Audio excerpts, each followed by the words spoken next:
Seat के ऊपर आपको देकर 24 सीट कांग्रेस लड़ेगी, ऐसा आज निर्णय किया है, ऐसा उन्होंने प्रेस वार्ता में कहा है।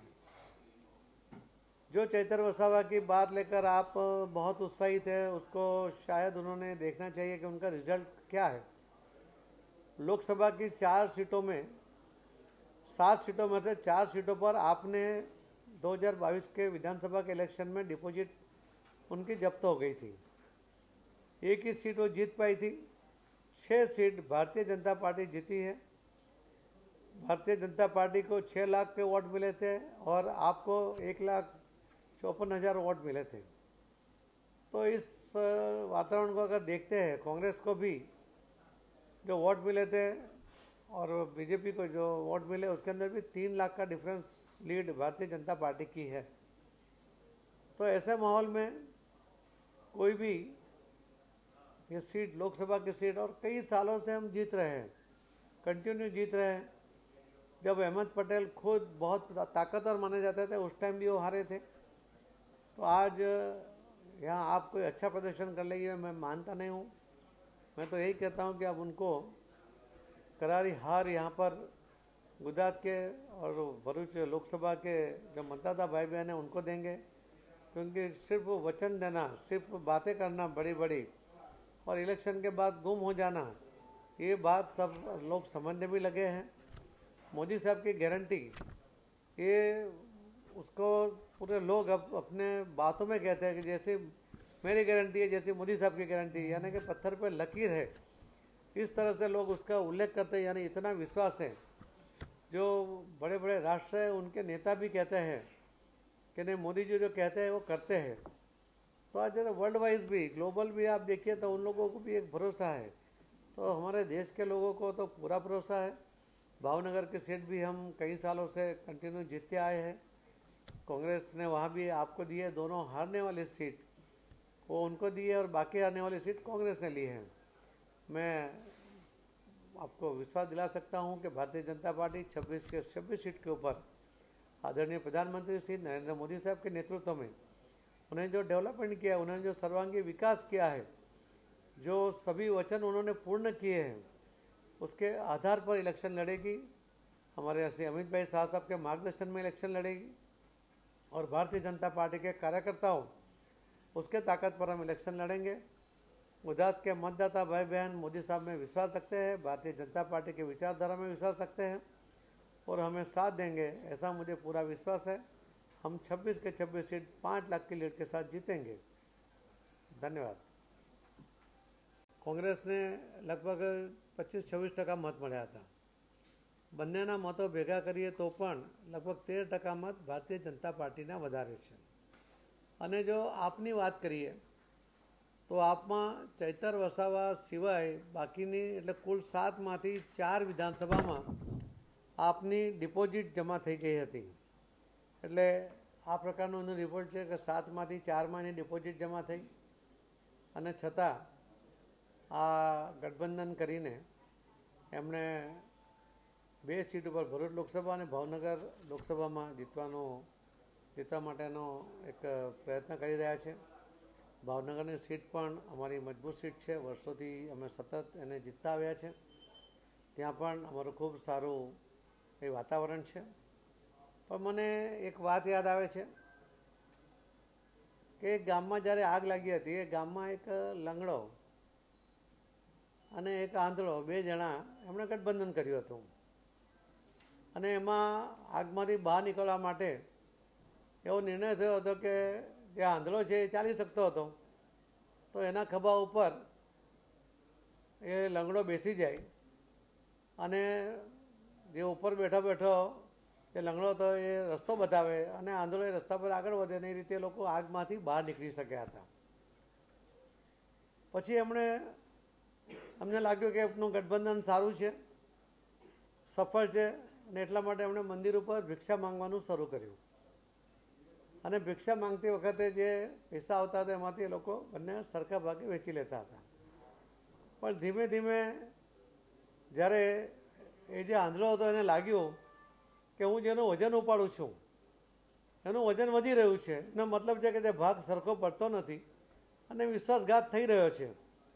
એટલે આંધળા અને બહેરાનો જે વિશ્વાસઘાત થયો હતો એવો જ સ્થિતિ અહીંયા પણ થવાની છે. અહીંયા પણ આંધળા અને બહેરા બે જણા ભેગા થઈને ગુજરાત જીતવા માટેનો દિવા સ્વપ્નમાં રાચી રહ્યા છે. હું ચોક્કસપણે આપને ખાતરી આપું છું કે જે ગયા વખતે 126 સીટ ઉપર આપની ડિપોઝિટ જમા થઈ હતી એમાંથી એણે બોધપાઠ લઈને આ વખતે ફક્ત 2 સીટ માટે પણ તૈયારી બતાવી. એ જ બતાવે છે કે એણે પોતે હાર માની લીધી છે. કોંગ્રેસ પણ 44 સીટ ઉપર એની ડિપોઝિટ ગુમાવી હતી અને જે એના લોકો સત્તા જીત્યા હતા આજે તો એમાંથી પણ ઘણા બધા ઓછા થઈ ગયા છે. તો એ જ સ્થિતિની અંદર જ્યારે કોંગ્રેસના આગેવાનો, કોંગ્રેસના ચૂંટાયેલા સભ્યો પણ જીતની કોઈ શક્યતાઓ જોતા નથી, ત્યારે આવા ગઠબંધનને કારણે ગુજરાતમાં અમને કોઈ જશ મળવાની કોઈ પણ શક્યતા નથી. બસ મારે તો એટલું જ કહેવું છે કે આ રીતે ગઠબંધન કરીને ગુજરાતના પ્રજાને જે ખુદ ઠાલા વચનો આપીને ભરમાવવાનો પ્રયત્ન જે આજ દિન સુધી કરતા આવ્યા છે, હવે ગુજરાતની પ્રજા જાગી ગઈ છે. ગુજરાતની જાગૃત પ્રજાને હવે ખબર છે કે કેટલાક લોકો ફક્ત ઇલેક્શનના ટાણે જેમ વરસાદમાં સમયે દેડકા આવી જાય તે રીતે આવી જતા હોય છે અને ઇલેક્શન પૂરું થાય ત્યાર પછી ઓટોમેટિક ગાયબ થઈ જતા હોય છે.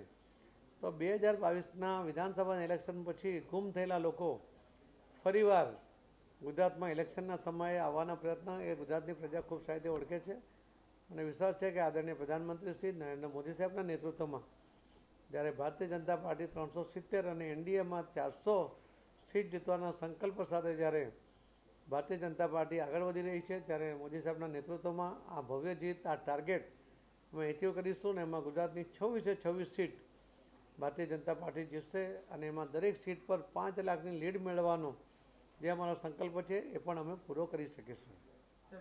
જે રીતે ચેતર વસાવાને ટિકિટ આપવામાં આવી છે, ફેઝલ અને મુમતાઝમાં ક્યાંક ને ક્યાંક નારાજગી જોવા મળી રહી છે. જો કોઈની નારાજગી અથવા કોઈની જે સક્ષમતા ન હોય એવા લોકો એના આધારે અમે ઇલેક્શન લડતા જ નથી. અમે અમારી તાકાત પર ભારતીય જનતા પાર્ટીના કાર્યકર્તાઓ, નરેન્દ્ર મોદી સાહેબ, એમની જે લોકપ્રિયતા છે, એમણે જે આખા દેશને વિકાસના પંથે મૂક્યું છે, એમના સથવાર એમના નેતૃત્વમાં આદરણીય શ્રી અમિતભાઈ શાહ સાહેબ એમના માર્ગદર્શનથી અમે ઇલેક્શન લડીએ છીએ અને જીતીએ છીએ. અમે કોઈ કમજોર છે એના આધારે અમારી જીતના ગણિત મૂકતા નથી. અમે એની કોઈ ચિંતા કરતા નથી.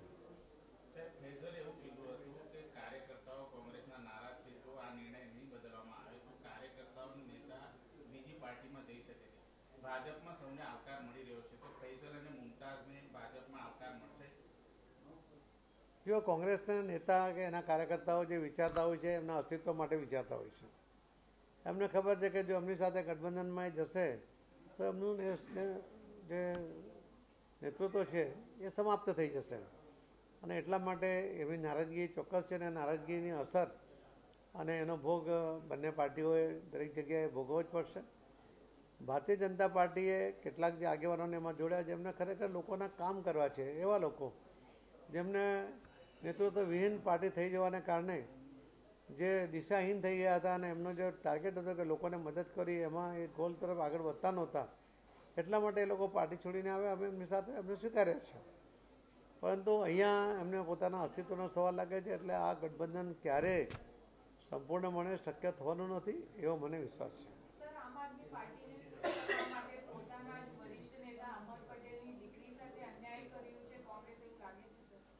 એમની પાર્ટીએ કોને ન્યાય કરવો કે અન્યાય કરવો એ એમનો પોતાનો નિર્ણય છે. એના માટે મારે કોઈ ટિપ્પણી કરવા જ નથી. ભારતીય જનતા પાર્ટીને એના કોઈ નિર્ણય સાથે લાગતો ઓળખતું નથી.